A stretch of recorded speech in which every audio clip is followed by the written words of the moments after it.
Hey everyone, we're back for another week of exciting rehearsals. This week we will find out what is going on with the WGIcon. We're here with some presenters and spectators. We'll also find out what made Trish say, oh my God, we're not going to get this done now. Oh my God, we're going to get off to, oh my God. But to her, I was going, all right. And why Ashlee said, it's like freaking wads of dirty Q-tips on the end sleeves, flagpoles, tape, around tape. all that and more. So get out there on the field and we'll see you back on the sidelines for this week's episode of On a Water Break. 8 off the mat and go. Welcome to On a Water Break, the podcast where we talk everything marching arts. Everyone, bring it in. It's time for a water break. All right, welcome back to another episode, season 2 of On a Water Break. This is the podcast where we talk about everything you and your friends are talking about at rehearsal on a water break. I'm Nicole Younger. This week, we're looking inside WGIcon.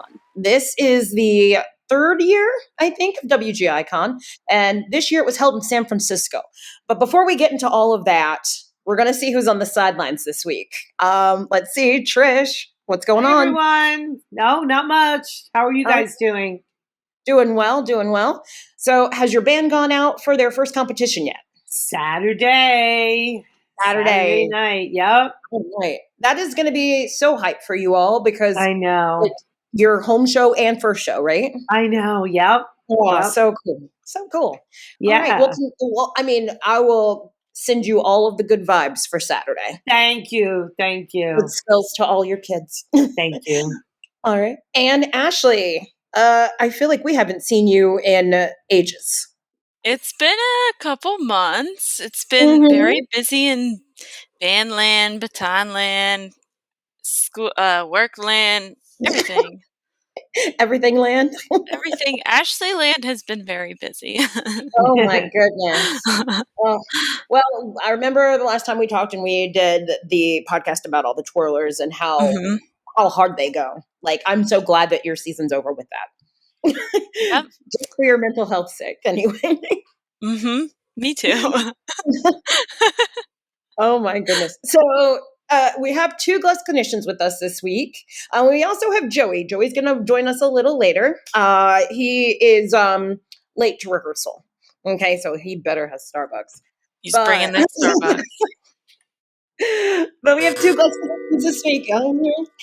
We wanted to give a presenter perspective and also a spectator perspective. So our first guest clinician, this is the first appearance on the On a Water Break, but no stranger to all things percussion, and also serves as a council member with me for our marching counts. And also could run a master class in just being a very good Swiftie.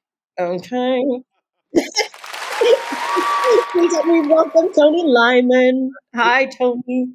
Don't drag me into the Swiftie because, like, real Swifties would roast me right away. I'm more of a, I'm Swiftie adjacent, I guess you could say. You've got a community behind you, Tony. Awesome. And our second guest is first appearance on as well on a Water Break, a marching arts enthusiast, and we'll find out a little bit more. But also attended WGIcon as a spectator. We have Jara Clark. Hi, Sarah. Just like Sarah, good day. It's nice to meet you guys. Everybody, hello. Jara, thank you so much for coming. So we're going to do something with both of you that we do with all of our guest clinicians that come in. I'm going to go ahead and start with Tony first. So this is what we call our 30. This is our 32 count life story. So what we'll do is we'll give you 8 off the Met, and then you're in, and we hope you finish. All right. Well. All right. All right, my name is Tony Lymon. I was born in Greenwood, Mississippi, and I graduated from Greenwood High School. Went to the University of Southern Mississippi as a percussion major. There, I tried out for the Star of Indiana Drum and Bugle Corps. I was in the front ensemble 91, 92, and 93. Had a great time. Thought I was going to graduate and go to the Boston Symphony Orchestra. Started a band that went on tour, got a record deal. met a guy named Rick Beato when I was there as our producer. He taught me a lot of things about audio, and then I wound up doing audio and pageantry, and here I am. Yeah, very good. I know that we'll give you more to finish, but I always, when it gets to the end, I start to get a little anxious myself. But I never knew about that recording deal. Yeah, we that was my former life. Oh, wow. Yeah, we toured for 8 years and actually played at Woodstock 99 and all that stuff. Yeah. Did the things. So go ahead. It's funny because when you said that, though, you said you played at Woodstock 99. I aged out of drum corps in 99 at the Patriots in upstate New York. So we saw a lot of things on the side of the road. Yeah. I was 1 year old. Awesome. Awesome. I was hoping that I would get a reminder of how elderly I am. I was a sophomore in high school, so we're all at different places. I love that. Yes. Keep them coming. Right. My parents weren't married yet. Oh, wow. And Jara, so I know that we are basically just meeting for the first time too right now. And Jara is a really good friend of Susie, who is always on the podcast. So we're just going to jump into your 32 count life story, and then we'll find out more about you on the way. How about that? All right. All right, my name is Jara Clark. I'm from Oklahoma. I graduated from Union High School in 2002. I've worked at Union, Sapulpa, Jinx is where I spent most of my time. I've been in the color guard world for over 20 years. Spent the last 11 years building Jinx color guard and winter guard program up to be the competitive awesomeness that it is. And then I stepped down and let my assistant take over. Now I'm a certified Pilates instructor, so I get to still move bodies and take care of bodies, but in a different way. I also work with an independent guard here in town called Zephyrus, and then I'm a guard coordinator for groups around the state and close to us. So I still choreograph and design and all that stuff. So, I could say more, but my time is up. So good. So really quick though, you said something that kind of like sparked an interest in Jinx color guard. It's is that a high school color guard? Yes, it's a high school here in town, Jinx High School, Jinx Public Schools. They have a competitive marching band, competitive winter program. When I got there 11, I think it was 12 years ago now, but the guard was pretty small, they were competitive, but, not placing as well as they wanted. And so we built that program up to be really competitive. They competed at World Championships, made semifinals my last year there. One of my joys, an honor to have built that program to what it is, and I still go watch them and cheer them on, and I love that program. So perfect. I do remember going to BOA and seeing Jinx. This was years ago, but I do remember them like leaving an impression on me. So good program, very good program. I love it. Okay, so hello, Joey. Did you bring Starbucks? I did not. I didn't even bring. I brought a Coke. I brought some Joey water. And this podcast brought to you by Coca-Cola. Is that what you call Coke? Is Joey water? That's what the kids call it. We have a thing called 2 Liter Friday where they try to force me to drink 2 liters of soda every Friday rehearsal. So I if you're asking, I have it. I'm working on it. I get it. I love it, man. I love it. Well, tackling fuel. Well, phew. I'm glad we have everyone here for rehearsal now. I'll make sure that both Tony and Jara get some water before they head back out to the field. So we've got to take a look at that ballad, but then we'll be right back into what's happening for WGIcon 2024 right after this.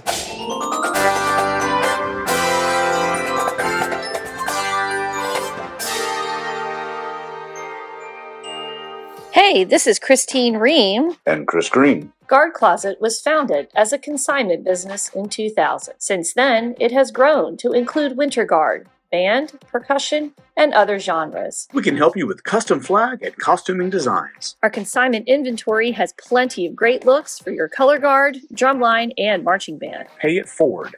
When you purchase consignment, you help other programs. Last year, we sold over 400 sets of consignments and returned over $125,000 in payments to our consigners for their sales. Additionally, Guard Closet offers custom and pre-designed costumes, flags, floors, and formal wear, full or partial show writing, educational programming, and other services. Max out your rehearsal time and set up a microsite for easy student ordering for shoes, gloves, and other equipment. The Guard Closet team is here to help you get everything you want and need for your season. Check us out at guardcloset.com and follow us on social media.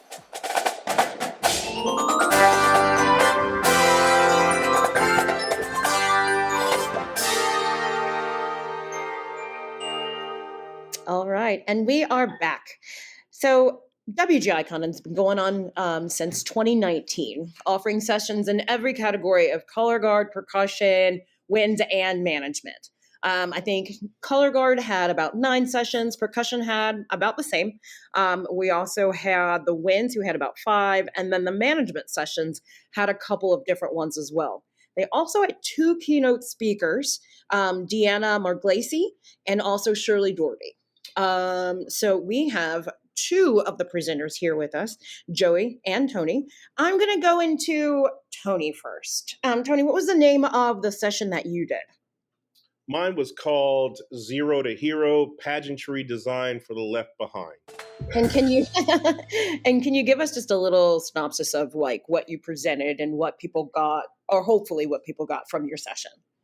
Well, something I'm very passionate about is, as I travel around the country and design and work with several bands, I see kind of a divide of the bands who are kind of in the know and have all of the resources or most of the resources, or they're in an area where, there's a competitive domain where, there are a lot of competitive groups in that area. They get to see all of the things all of the time because of their culture and the community. But then there's the other 99% of the bands across the country that see these things happening, or they go to a DCI show or a WGI show and they see these great groups that are out there and they want the same things for their band, but they're not in the know. They don't quite have the resources to, bring people in, or they want those same things. So I've been very passionate in my career to reach out to those bands and those communities to give them a helping hand and kind of bring them into going from seeing something that they like to creating something that they love. And thank you. I'll be here all week. But yeah, that's the thing that I tried to get across, is to take them behind the scenes of the design process. And I just kind of aggregated some of those processes based on the design rooms that I have been in. And a lot of things that, we on this podcast think are common knowledge, or, we've forgotten that when we learned it, and it becomes comprehensive knowledge.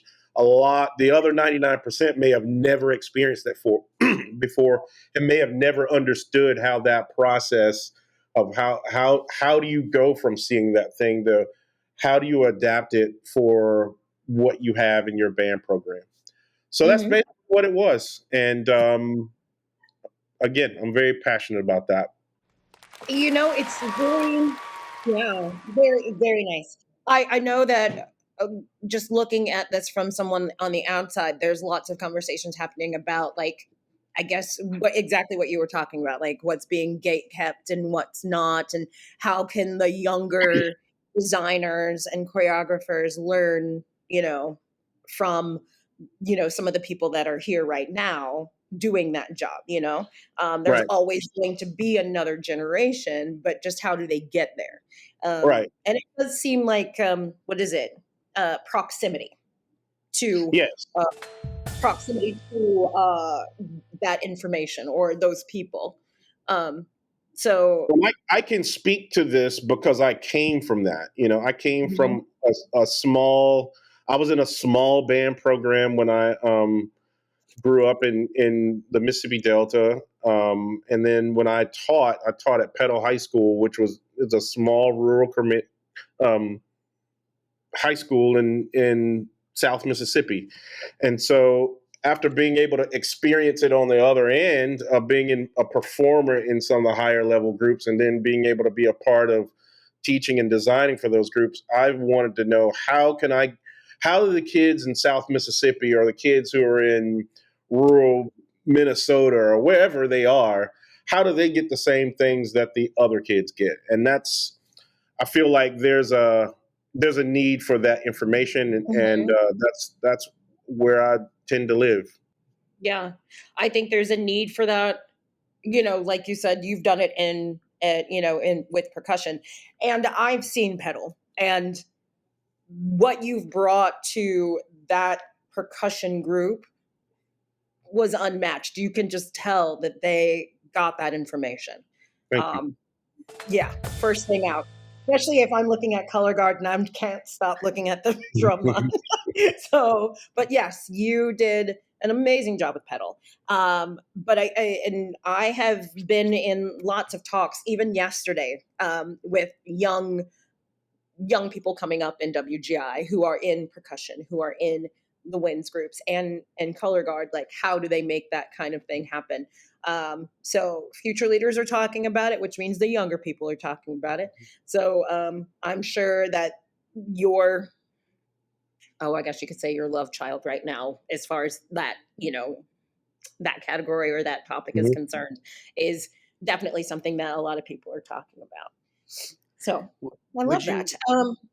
Would you mind sharing like your biggest, like what was the thing in the presentation that got people going, oh, did you have any moments in that during the presentation, or like did you see people like, writing down things at some point, like, oh, I guess that's a big thing that makes sense to the people in the room, or that makes sense to Tony Lymon, but how does Susie Q from South California know that? And did you see people writing anything down in your presentation? I think the biggest aha moments I saw was the process of planning your effects and planning your moments. And one of the things that I like to preface that with is you need to know what it is you're trying to say before you start choosing the words. And I think what happens is we see all of these things that inspire us in drum corps, like, man, do you see how they tossed that? Or, man, that tenor break was awesome. Or the way that drill move went like that. We see all of those elements, but then what do they mean? A lot of those things were awesome because of the context that they fit in. So if you just go, I want to do that toss, it's like, well, that toss is, first of all, you don't have those performers. Second of all, a large part of it was what came before it and what came after it that made it be effective. So I kind of just broke down like, okay, well, we want to do a show about this. What is the takeaway? Like, when, let's say the show's done, how do we want the audience to feel? And what's the takeaway when they walk away from that show? Because that's ultimately what your show is going to be. Your show is going to be told to someone walking by the concession stand. Hey, did you see the show about the whatever? Oh, yeah, I saw that show. And that's it. And if you can make that interaction be something magical, then you've made an impact. So I start there. I start very macro, and then we start to drill down on the details. And the aha moments were just taking that lens, and as we start to focus into the minutia of it, to make sure that the integrity of that moment where two people pass stays intact as we start to build the show from outside to inside. Those are aha moments I think I saw. That's perfect. I think that's a great way to bring new designers in, because obviously they have that creative lens, but I think it's that stacking it up. Like, how do I get from point A to point B? There are so many more new designers that need that. And Tony, I expect you to talk more from like the sound aspect of it, because I know you're a lot into that too. I know you've done some great DCI work with that as well. And I mean, when you're talking about, these groups like, going to a DCI show and seeing that and hearing that and saying, I want that. How do you do that with the group? Like, how do you explain that to people that costs? I mean, I'll take my band, for example, my marching band in New Jersey. I'm obviously the guard person, so I don't, other than when it relates to designing the show, I don't really get too involved in that. But we went from, okay, we have a mixer a couple of years ago to nobody can forget the mixer, to now there's mics all over the field. The color guard has to be careful if there's mics all over the field, and there's a whole soundscape. And today I was at rehearsal and they hit me with, so there's a pre-show now? And I'm like, they have pre-show now? How do we go from a couple of years ago, we have a little mix everybody walking around with, so now we have a pre-show? So how we get, but I know that the band director has invested thousands and thousands of dollars on taking us from where we were to where we are now with all these, the soundscape and the whole electronic. So your presentation must have been so fascinating because, I mean, what do you tell these people who are just starting out on a really low budget that you ain't gonna have the Blue Coat sound system? You're just not, So how do you start it small? How do you explain to them how to start it small? Well, we try to get to what the essence of those moments are. And, why was that touching? Why did it grab you? It wasn't because they had the right compressor in that mixer cart and it was dialed to the right frequency, and it had the right amount of threshold on it, and that's what made everybody cry. No. It was what you were trying to say, and you were effective at pulling it off. So what I try to do is get them to the point where we look at the essence of how they're trying to affect the audience, and then we go find what they have to do that with. Okay. And I reference two moments. The two most talked about moments in pageantry had nothing to do with any money. One was a well-timed horns up in Santa Clara Vanguard in the Babylon show. Yes. People have been doing horns up since John Philip Sousa said, "Hey, everybody stand up. We're going to march down the street now." And they're like, "What? I thought we were just sitting down, And then no, you got to bring your horns up now. Okay, well, but that being well-timed in that show, everybody still talks about that. Number two left-hand isolated shots, whole notes in Broken City. Bop, bop. Whole UD arena went wild because the reason why it was effective is because of what happened before it, which was silent. And the audience, who's an educated audience, knows how very hard it is, first of all, to play a left-hand rim shot with traditional grip, and to do them with so much space in between without there being anything timing but your intuition. So that effect was essentially free. Those two effects were free. So we didn't have to go pay $250,000 for those effects. So I try to lead them to how we can be effective with what we have, and then we can build out from there. Then you start to realize it's not really about the costumes, not really about the sound system or the number of people in your band. Is what you set out to say and being effective in that way. I love that too. I love that you said, you find what they have and you use that, because not everybody has thousands and thousands of dollars, but they can still be effective. Most people don't. Yeah. And those students, those programs, they deserve just as much awesomeness as the Blue Coats and Santa Clara. Those kids are working just as hard, So I love that you find what they have and you use what they have to make it great. That's awesome. Because the myth is out there that it's stuff, because there's, you can see there's correlation, but not causation kind of thing. usually when you see something awesome, there is a lot of stuff, but that doesn't mean that the stuff is why it's awesome. So I try to break that mentality first. Mm-hmm. Yeah, we talk about it being like, hey, what do we have in the tool bag? All right, that's what we have to build the house.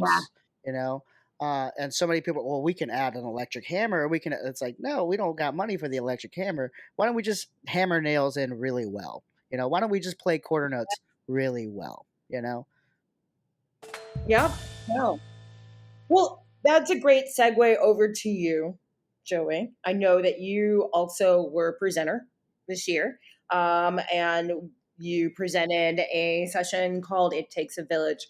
Can you tell us a little bit more about that? Yeah, so my session was about building teams and building a community where, I live in Raleigh, North Carolina, and the marching arts is kind of prevalent there. We've got First Flight and CVP, Alchemy was around, Gold Drum Corps was around, but there really wasn't anything in terms of wins for about 6 years maybe. And so when I moved here 2 years ago, I was like, I'm going to start a wins group and I'm going to give some of these students an opportunity to keep performing past high school. The wins circuit is really big. We've got about 8 to 10 wins groups, which is in our circuit alone, which is pretty big. As I'm talking to other people, like some people are like, we're the only wins group in our circuit. And that's crazy. Knowing that like I teach 5 of the wins groups that compete at the circuit championships every April. So my presentation was about how that happens and how to continue that growth. And so we talked about investing in students, how to work together as a staff, and then how growing the community has kind of created the environment where students and even staff can feel supported and nurtured to achieve their fullest potential. And so we talked about, I've been teaching, I'll use Sydney Beasley as an example. I've been teaching Sydney Beasley since 2016. She graduated in 2020, I think it was 2020, might have been 2019.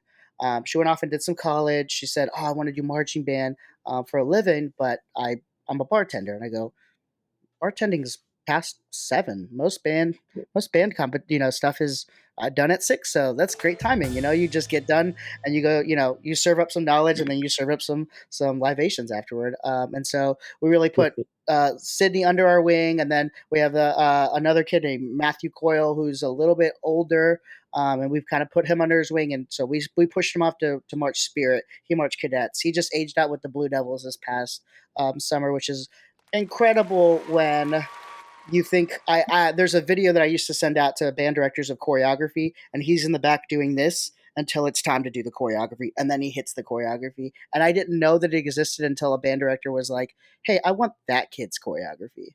And I looked back there and I was like, oh, Matthew, what are you doing? Like, and that's just, 16-year-old Matthew being himself. And, we talk about what these 2 kids, now young adults, now young designers, the process of what it took to grow them and creating opportunities for them. So, if there wasn't a high school that they felt like they could have taught at, it probably would have been done. But because I work with so many groups, I was like, oh, Sydney can work here. Matthew can work here. Mr. Irwin's going to work over here.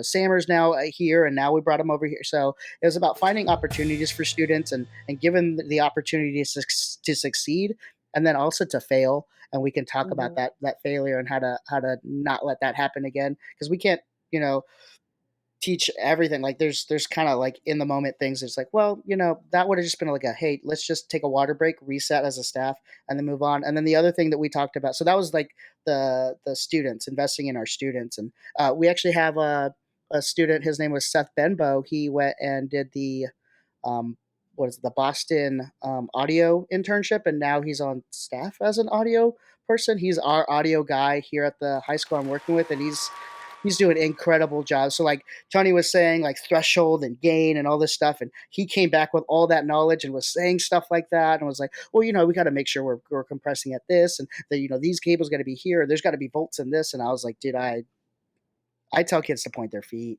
Like, I don't know what any of that means. Thank you. And he's like, this is the wrong mic. We need another mic. I go, oh, get the right mic. I don't know what any of that means.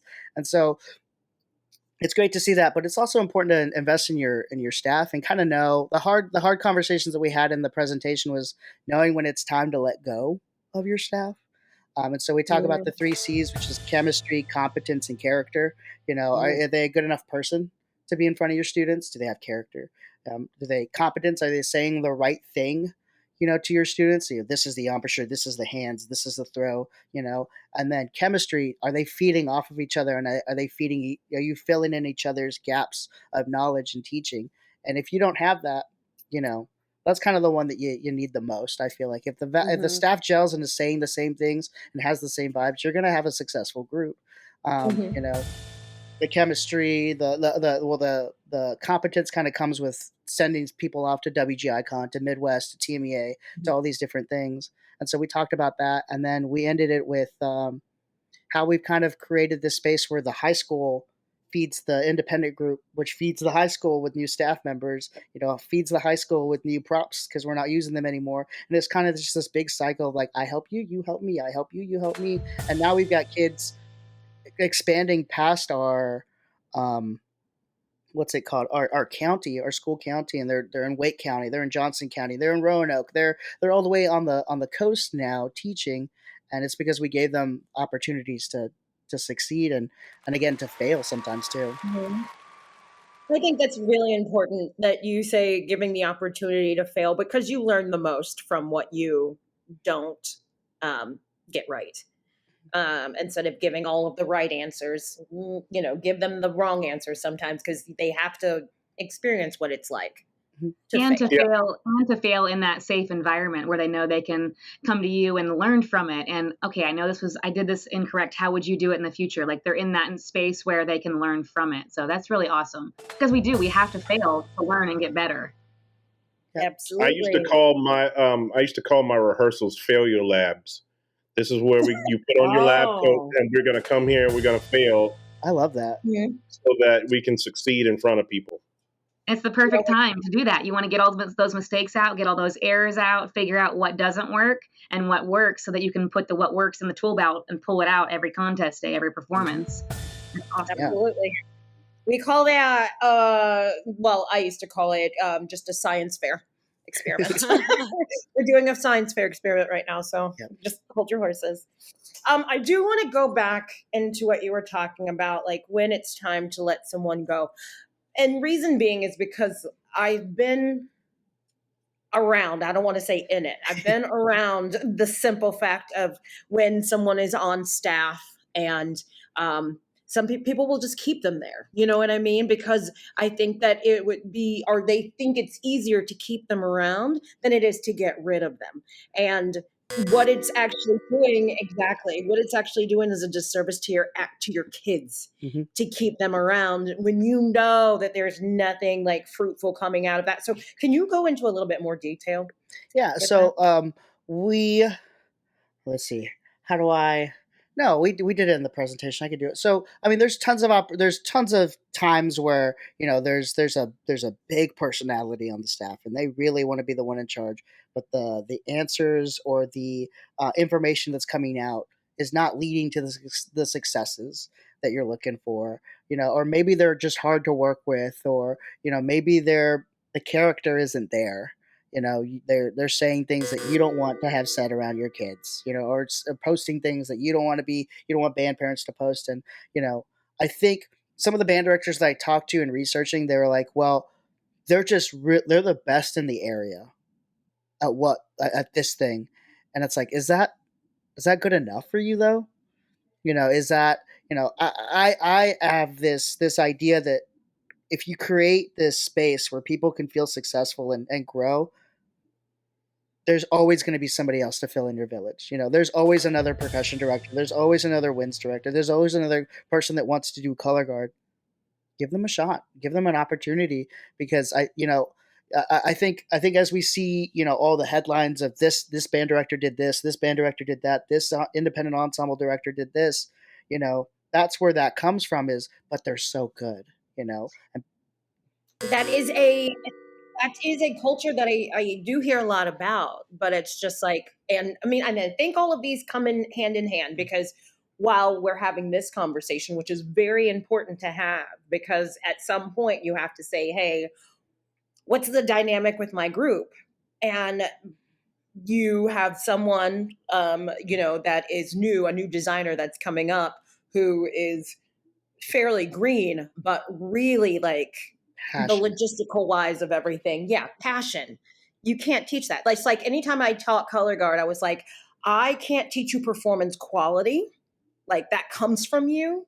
But if you show me a little bit of it, I can push you in the right direction. With someone who's been around for a while and that stuff, has racked up some, bad publicity. Let's put it that way. But also it's just like, well, this is the way I do things. I don't want to change. It is easier to bring someone more in who is green, who is passionate, who really wants to do it and wants to learn to be better. Yeah. So I feel like all of these as well. Yeah, and so talking to band directors, they're afraid of the unknown, and we all are. But I think these post-COVID students are very different, and we can't teach them like I was taught in 2011, as people were taught in 2001, as people were taught in the 90s, the 80s, the so and so. Those were different times, and these students are so smart and able to get things and you don't have to yell and scream at them. I literally can just go, hey, as we talk about the flexion of the ankle through the end count, you can think about blah blah blah, and they go, got it. It's no longer put your freaking feet back like it that doesn't, as at least the places that I teach at, that doesn't have any place anymore. No. Yeah. And Nicole, you said it. You said some people just don't want to change. And I feel like this is the environment that you can't have that, and you can't have that mentality anymore. Like, you have to be able to change and be willing and want to change with the times, if you will, because our students demand it. We cannot teach them the same. And if you're still teaching the way you did 10 years ago, 8 years ago, 20 years ago, you're not reaching those kids. And so you have to be able to change. If you have a staff member on your staff that's not willing to change, not willing to move forward and talk about calmly how to point your foot instead of just yelling, point your foot. Yes. That's not really okay anymore. And I'm thankful that we've gotten to that point, but people have to be willing to make that change. Yep. And the last thing that I said in that part of the presentation was, even though this person no longer has space in your village or doesn't like what's going on in your village, it doesn't take away from the fact that your village can offer somebody something else. A, but B, it also doesn't mean that they're not wrong. They maybe just don't fit in. Like, it does. We don't have to sit here and be like, you're wrong. Like, it can literally just be like, hey, it didn't work out. Let's just be adults. Go do your thing over there. I'll do my thing here. And things are fine. Strike does things way different than Pulse does. All these groups have different ways of doing things. It doesn't make it right or wrong. But maybe it just doesn't fit, and that's okay too. Everybody can find their village and find a home, and it's just give them the chance to go find home. This isn't home, go find it. Oh, I love that. I'm very big on find your tribe. Very big on find your tribe. It's out there. It's there. You just got to find it. I do want to pivot, and I do want to say thank you to Tony and Joey for bringing a subject that you're so passionate about to WGIcon, because there are lots of people who are educators who come in to get that knowledge. They are basically feeding from your tree. And so this is where we have Jara on here. Jara. And Jara, you went as a spectator, correct? I did. Mm-hmm.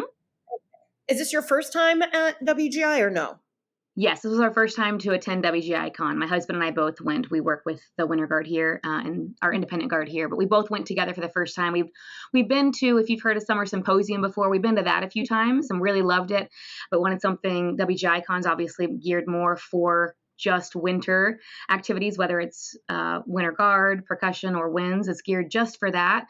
So we wanted to go see what it was, see if we liked it, and then we loved it. We're hopeful to go back next year. There were so many classes. The only thing was I wanted to split myself in half so I could take multiple classes. I couldn't do that. So sometimes my husband would go to one and I'd go to another one. But there were still some that we missed that we just didn't have the time to take. So, but yeah, we really enjoyed it. Walk me through it. Like, what is it that you first see, like, when you get into WGIcon? Because I know it's all at the hotel, right? It was at the hotel. We went a few days early and took a little vacation beforehand. So we got to go, we went to Alcatraz and the Muir Woods and had a little fun before we went to WGIcon. And then by the time we got to WGIcon, we were ready to sit and learn. So that was really nice. But you get there, the hotel was so nice. It was one of the Marriott's there in San Francisco. And it was really well located too. There was food really close to us. So WGI, they did a great job of where they located it. So that was really cool. And then you go downstairs, all of the classes are in their convention center.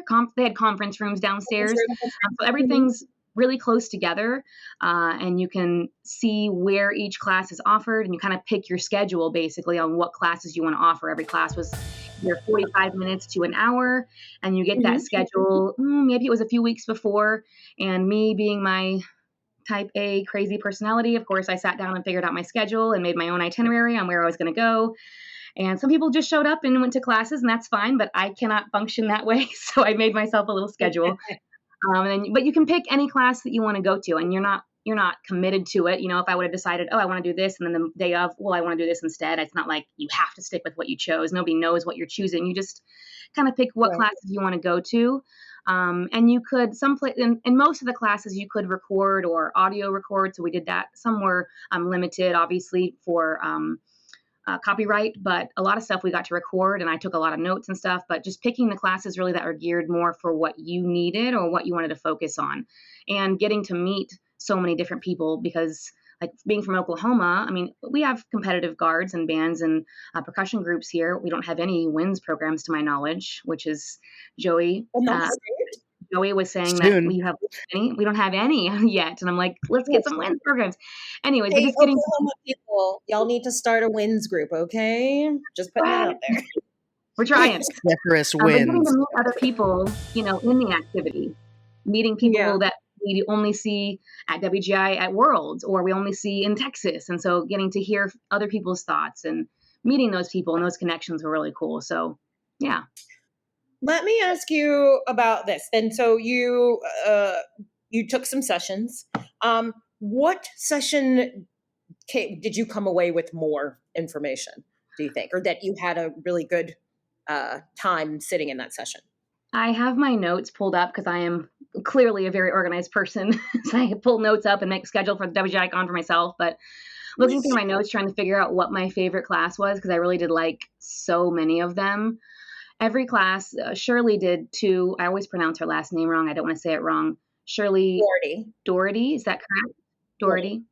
She did a class on when excitement becomes anxiety, conquering the performance roller coaster. And then on the last day, she also did another one. She's more on the mental health and physical mental well-being of the members, which I would say is my focus, as I do have a degree in psychology, so I tend to lean towards that.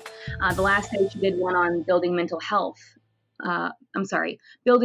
well-being in today's performers.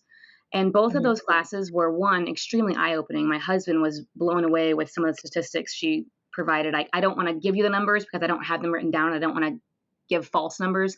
But the amount of students that are dealing with mental health issues or any kind of mental health is just skyrocketed since 2020. And so I think we all are aware of that, working in the marching arts, but like seeing the numbers and actually like talking about it with other people, and it was really eye-opening to hear it, and getting information on how to help those performers. Shirley, in one of the classes that stood out the most to me was she kind of didn't trick us, but gave us performers anxiety, if you will. I don't know. I assume everybody on this call or on this podcast has been a performer at least one point in our life, but you might not remember that performer's anxiety as much. And she did a really cool activity where she had to stand up, had to mentally count backwards, sit down when you got like by twos, some crazy like complicated thing. And it was hard, and I was so embarrassed, and I could feel my heart rate. It was performance anxiety because you were going to have to sit down and people were going to see you. And so she literally brought all of us into that. This is what your kids are going through every Saturday, every Friday night. And it's like, oh God, that is a lot. And I'm 40 years old. Those kids are 15, 16, 17, 18, 20 years old. It's hard. And on top of, they were taking social interactions away for 2 years or a year and a half. That changes all of that. So her classes were incredible on, one, giving you the information on what they're going through, and two, kind of ways to help them navigate. One of the things that I'm going to start implementing in our winter rehearsals is checking in with yourself while we stretch. Because a lot of times we stretch our members out and we're talking about the counts and the foot and the arm and well, that's great. That's a perfect time also to, all right, let's take this song to just lay, breathe, stretch, check in with your body. How does your elbow feel? Were you injured yesterday? How's that knee? How's your mind today? Just how are you feeling today? That sounds sometimes so silly and like basic, but we're asking them to do so much stuff now. Sometimes we take the brain and themselves out of it, and that's really important to still focus on, especially after COVID. Those kids need that. So anyways, I feel like I've rambled. I apologize. No. We're so cool and so important with taking care of their mental well-being, which I think has really come to the forefront since COVID, which I'm so thankful for. It should have been there before, but it just wasn't as much focus. They were very like, here's the show. It's got to be done on this day, and it's got to be. We got to finish. We got to do this. We got to be so and so. We got to score this. Right. There was no, hey, did you, I don't know, take a minute and breathe. I'm a huge mental health advocate. All the things that Shirley Doherty ever talks about. And if you haven't gotten her book, get her book. I have it in my Amazon cart. I want it. She had it for sale, but I was like, I don't want to get it yet. So I'm going to get it eventually. But after learning from her, I'm like, okay, I'm going to have to read this book now. Because she does have this psychology background, and it is important. And I, like I said, I love that it's now coming more to the forefront since COVID has happened.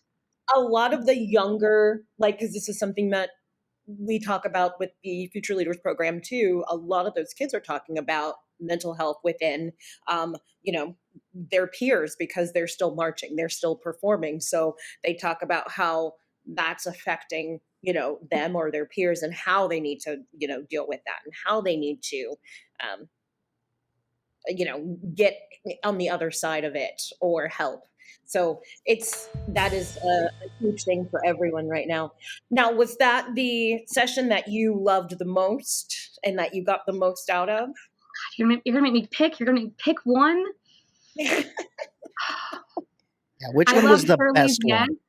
The best one? Oh no, I can't. I don't know if I can pick a best. Sure, probably Shirley's. Yes, or we did one also. That's great. Well, I'm glad that you went out and had that good time, and were able to bring home information that you can implement to your groups. Stuff that was information that was passionate to you. Same thing with Tony and Joey as well. Yeah. Jara, who was one person that you were like starstruck by to like meet in person? Because I'm going to tell you right now, I've always been the biggest Michael Shapiro fan, and one year he wished me happy birthday on Facebook, and it was like my favorite baseball player wished me a happy birthday. Okay, like for real. Mm-hmm. Okay, so I get to go a little fangirl. I can do that. Yes, absolutely. Okay. I will fangirl. So Heather Graham is my woo. I got to see her. I've always I met her a few years ago. I'm sure she doesn't remember, but of course I remember. I met her after DCI, in the parking lot at Indy. Saw her and was like, I've always wanted to meet you. Kind of met her there and got to talk to her. But then I've always wanted to be around her while she's teaching or cleaning, just because even though I feel like I'm good at it, she's obviously very, very good at it. And I look up to her so much. Her programs are incredible. She's so smart and just, oh God, her brain.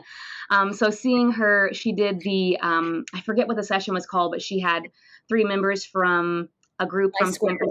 Yes, I Squared. Thank you. I was going to say I Spice, but I was like, that's not right. I Squared. She had some members from I Squared that she taught Rifle Part 2. I think she only had like 24 hours to do it. And just watching her work with them and put it together, and just the words while she was cleaning and talking through was just I could have watched her forever. So I was so thankful to one, see her, be in the same presence of her, and two, finally get to see her teach and learn from her while she was teaching. That was awesome. So Heather Graham, woo! I feel like I could like buy a colorguard subscription plan of just watching other people teach. Yes, I feel like I that would be love such a it. good show. I'll just put me on a fly on the wall in your rehearsal so I can eat popcorn and watch. Not to pick it apart, because I love watching how other people teach, how other people run. Like, you can always learn things from how people do their rehearsals. Yeah. See, that is that color guard pedagogy that we can't learn in college. You know, Yeah. that's what we pick up from each person. Osmosis is really yeah. This episode is brought to us by Patreon, actually. All right. Well, we've got to get back out onto the field and learn this pre-show, but we'll be right back.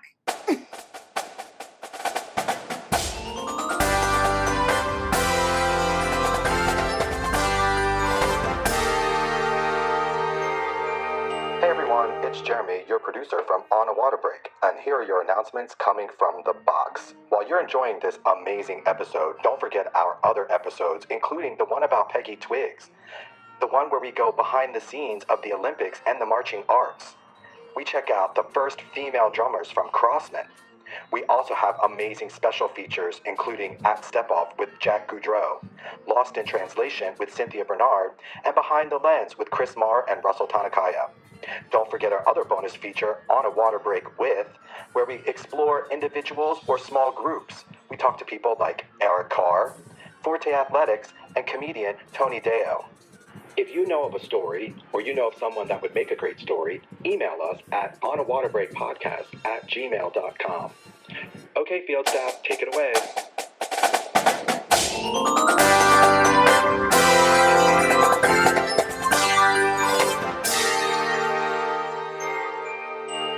All right, we're getting into our next segment of what I like to call, What Are We Doing?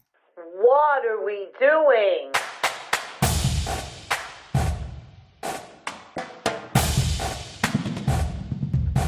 What are we doing? All right, so we're doing What Are We Doing? And I'm going to be very random when I pick people for this. So I'm just going to say, hey, if you're new here, you're going first. Sorry. Tony, what are we doing? Is this is where something that grinds my gears? Is that what this is? That is it. Mm-hmm. What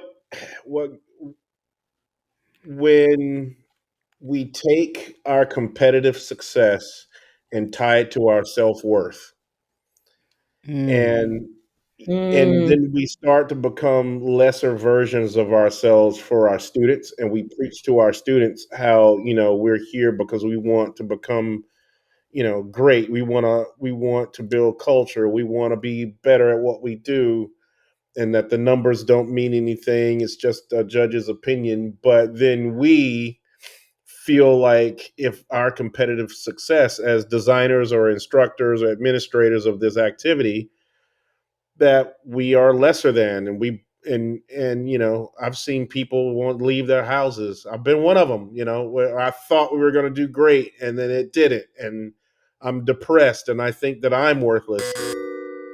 And it's just we've got to end that culture immediately. I agree with you.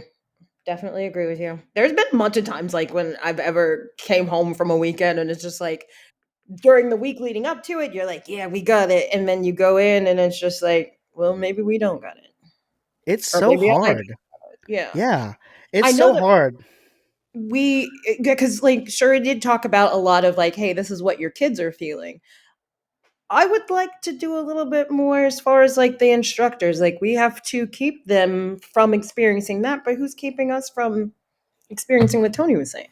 I was just thinking about that when we were talking about the performance mental health thing.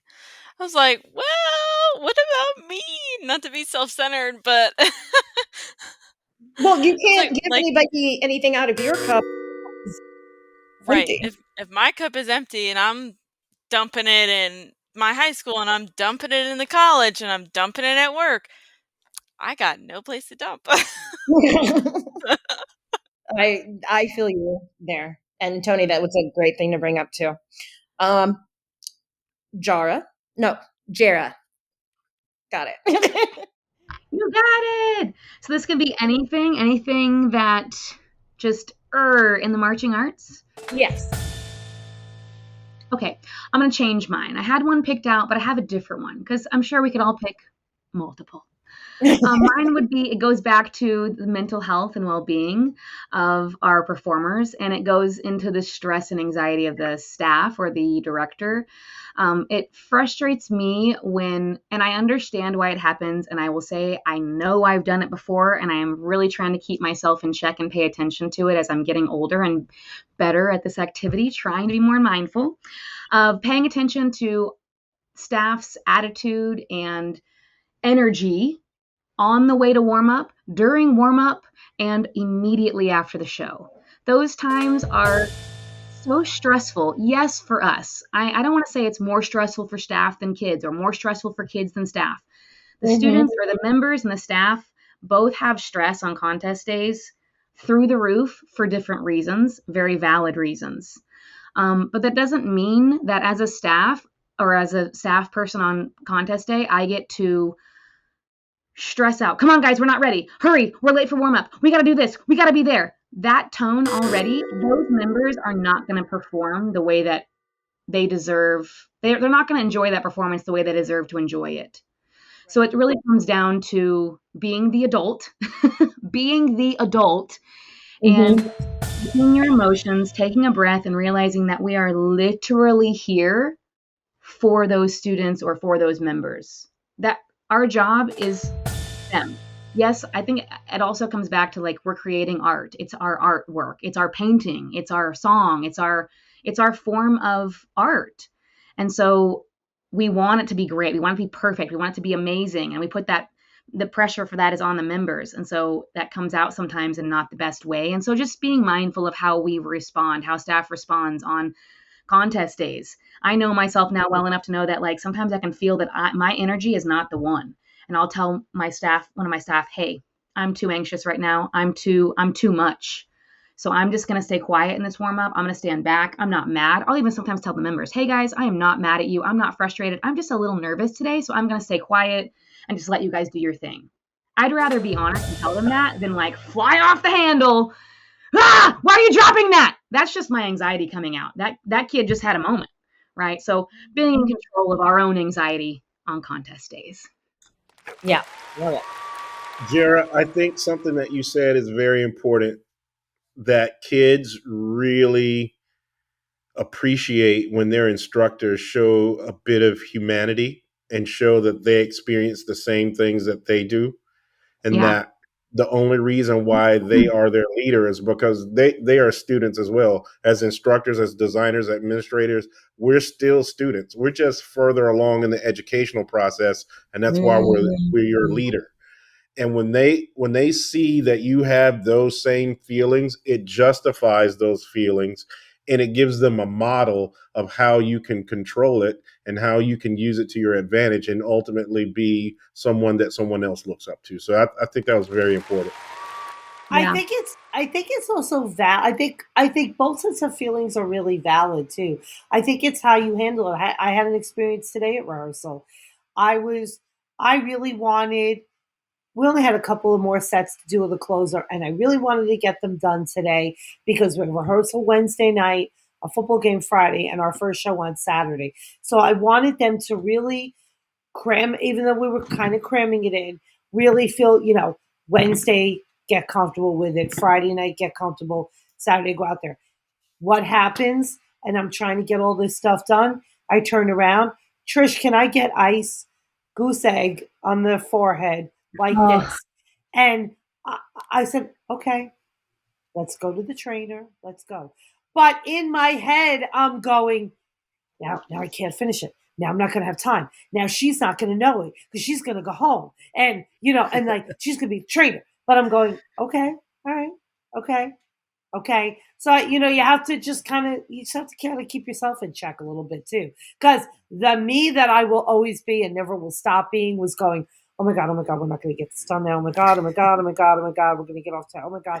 But to her, I was going, all right, it's okay. We got this. It's all right. It's fine. okay. It'll all work out. We're going to call your mom. Call your mom right now.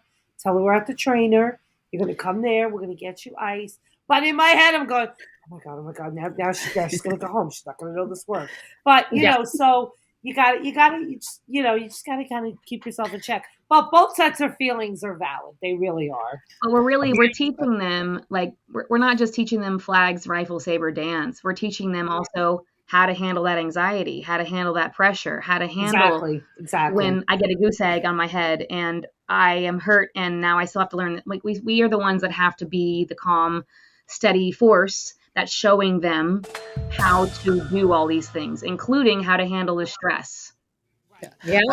And I think it's great that you have like you're saying, you can take a step back and warm up, you know, and we know as directors how much we want a stronghold of that time. We go, no, we like this has to, and that you have a supportive team to be able to go, hey guys, I'm not 100%.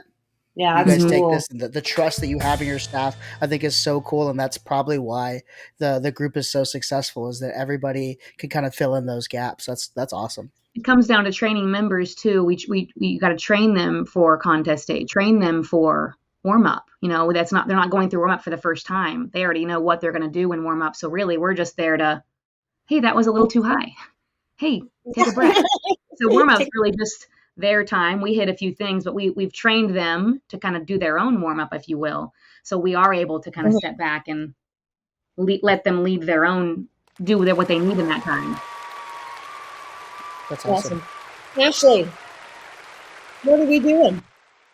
So this week we started like taping our new show flags because we have our first show on Saturday, and we're like, okay, everyone remembers how to tape a flag. The members say, yes, I do. I'm like, okay, great. They in fact do not. So what are we doing? I'm so glad I'm not the only one who has dealt with that, Ashlee. I thought I was teaching bad or something. Oh my gosh. Preach on it, girl. Go. I'm like, okay, we're gonna like keep our equipment like maintenance. If tape comes undone, we're gonna untape it and then we're gonna retape it. It's like freaking wads of dirty Q-tips on the end sleeves, flagpoles, tape around tape around tape. And I took all the flagpoles home. They're in my living room right now. I'm retaping everything. I'm like, no one is touching anything. This is how it's going to be. You're going to keep it this way. Yeah. I feel you. I wish I feel you. Yeah. I wish I had this ball. Been there because it's just like, oh, well, I want it done the right way. Okay, I'll do it one time. I only want to do it one time, and that's it. Trish, what are we doing? Okay, what was I doing? So Saturday I had rehearsal from 10 to 4, and it's probably my last free Saturday night for a while. And my boyfriend was out of town, and I had stayed home Friday night. He was out of town all weekend, and I had stayed home Friday night. I did a ton of schoolwork, as many of you know, I'm a teacher. I did a ton of schoolwork because I didn't want to have it hanging over my head the whole weekend. So I was home pretty much all night Friday night. Then I went to rehearsal on Saturday, and I was like, I just don't want to go home and sit home. So you know what I did? I went to a band show. What will I be spending the next, I don't know, 8 or 9 Saturdays doing? Going to band shows. I went to a band show. So what was I doing? I should have just taken the night off. But you know what? It was about a 45-minute ride away from me. And I said, you know what? I'll drive a little bit. I'll clear my head, from rehearsal, take a nice little drive. Plus the show was in Connecticut. And if y'all have ever heard of Frank Pepe Pizza, you got to get a Frank Pepe Pizza. So I said, I'll grab a Frank Pepe Pizza on the way home. I'll take it home. We still have some in the fridge, by the way. But it was really, really cool. And even though this isn't very what are we doing, I'm kind of branching over into Gush and Go a little bit. I have another Gush and Go though. But there was a show that was like you guys are talking about, making Tony was talking earlier about making those moments, and they don't have to be these big expensive moments and these big, whatever. There was a band there, Bunnell High School from Connecticut. I don't know if any of you have ever heard of them. They did a Jimmy Buffett show. And the pit had the little Hawaiian shirts on and, whatever. And the backdrops were all, one was a parrot, one was a picture of Jimmy Buffett, one was something else. Obviously, they kept it school friendly. They didn't play Margaritaville. They didn't do any of that. But they did a couple of his other tunes.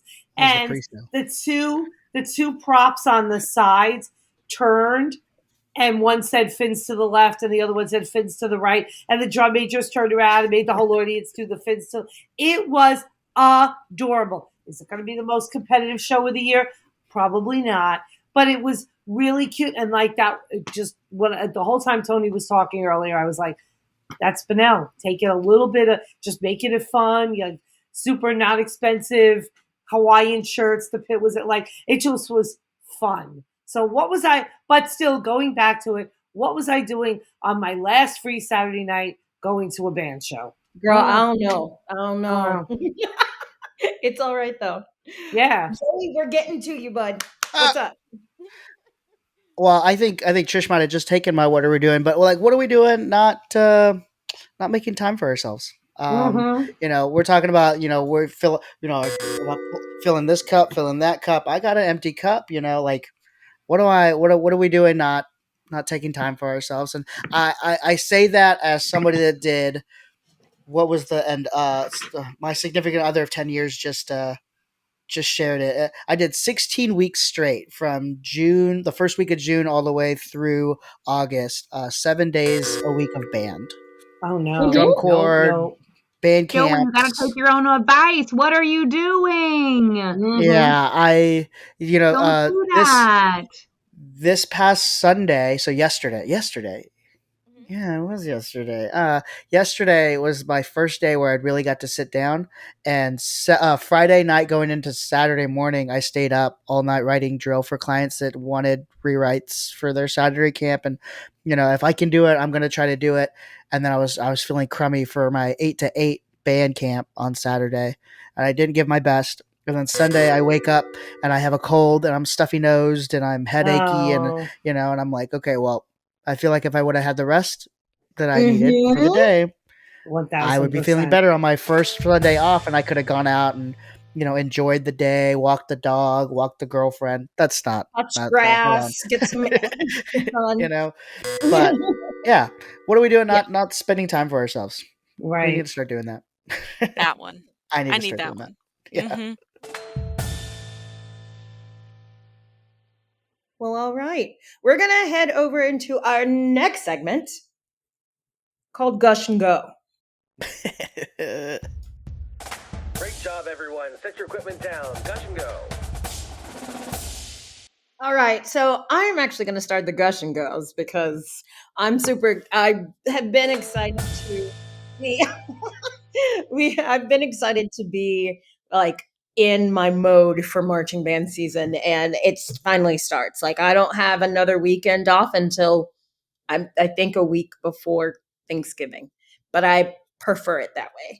And so anyway, my Gush and Go is I'm finally back in it and in the roll, in the grind, and I'm always excited to see what schools are doing what in what region, but I'm more excited to see if any of the groups that I have judged before have really taken on looking at the sheet, and then bringing that back and asking questions straight off a rubric if possible. I judge in a bunch of different places, so there's different sheets, but I also make sure I have my own sheet and show it to them during the critique. So I'm hoping that we came back a little smarter, but that's my Gush and Go. I can't wait. Let's see. Let's hit it off this way. Ashlee, again, since I haven't seen you, what's your gushing and going about? My Gush and Go, I'm going to go on about, we just got a new band director this year. He is fresh out of college. Actually, so I've worked with the University of Delaware for the past 3 years. This is the 4th. And those 3 years, he's been in the band. He was just a drum major for the past 2 years. Graduated. Our band director, middle of July, was like, "Hey, I got a new job." And we're like, "Oh, okay, cool." So he's like, does this guy look good? And he pulls up his phone with his Facebook profile of this kid who just graduated. And I'm like, "Yep, perfect, amazing. That'll be great." And it has been. It's been amazing. Oh, good. Yeah. Okay, good. Yeah. He's We like to hear that. so positive. The kids absolutely love him. He's made my life easier. So Great. I think really, really good team. Yeah. And the drill is done. I'm the drill writer. Woohoo. That's done. Thank you, God. I love everybody's hands went up in the air. Because we all know how hard it is. Oh, God. Do we ever? Okay, well, great. Tony, what are you gushing and going about? My gush and go, and it's not a right now thing, but it kind of is the celebrity that our kids get when they achieve at the highest level.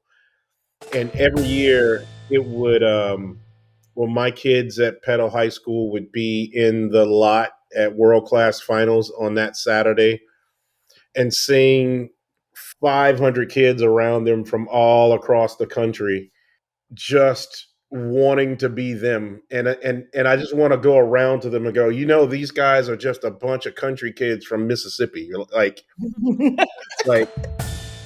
No cap. They are, but they put in the work, they put in the effort, they believed in what they were doing for that moment of celebrity where they could be there. And I would just stand back and just watch it.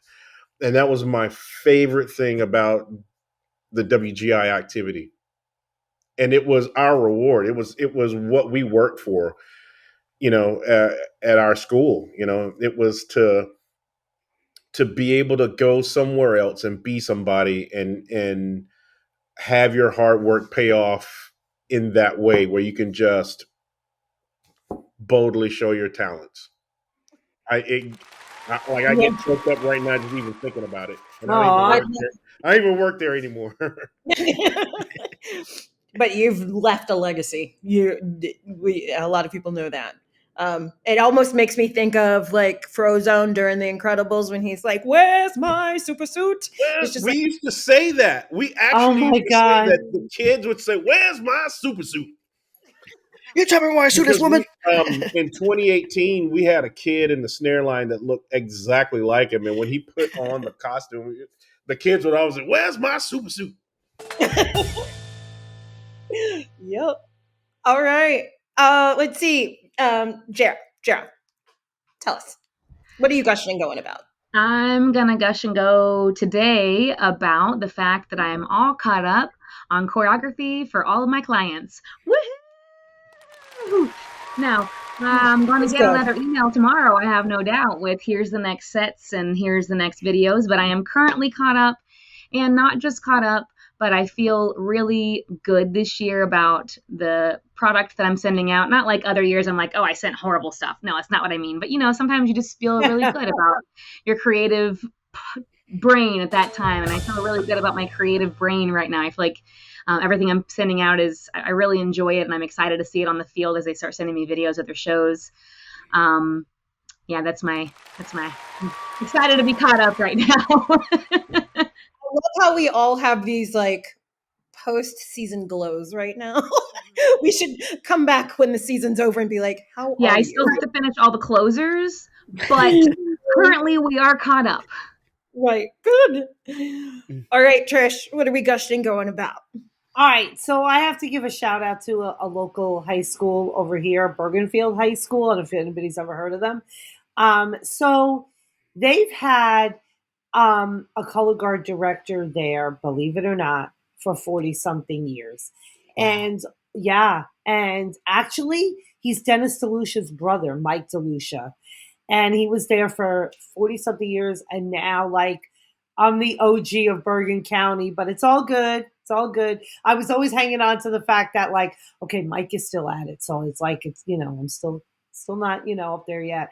But now I'm the OG, and it's all good. I wear the crown. It's fine. So, however, he retired.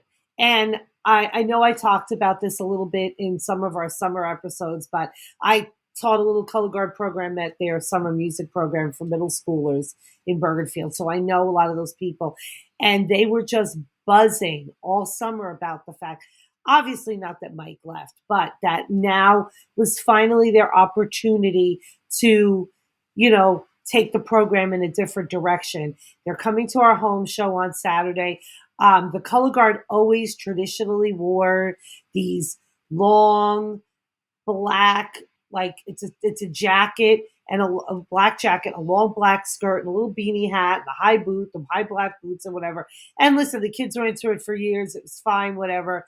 But now, working in the summer music program, I got to meet the new guard director. Her name is Bridget, and she's hitting the ground running, man. And we played them in football Friday night, and I went back there, and they didn't do their show because it was an away game for them.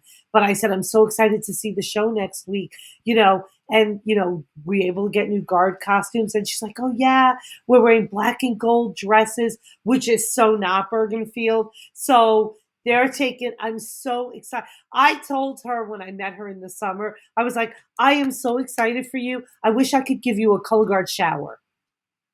Like, how cool would that be? A color guard shower. Like, oh, that's so adorable. How cute would that be, right? Those need to be a thing. Make that a thing. I want to make it a thing. So, she's super excited. I can't wait to see them. I can't wait to report back to you guys about how she said, and I kind of had a feeling from teaching the middle school kids.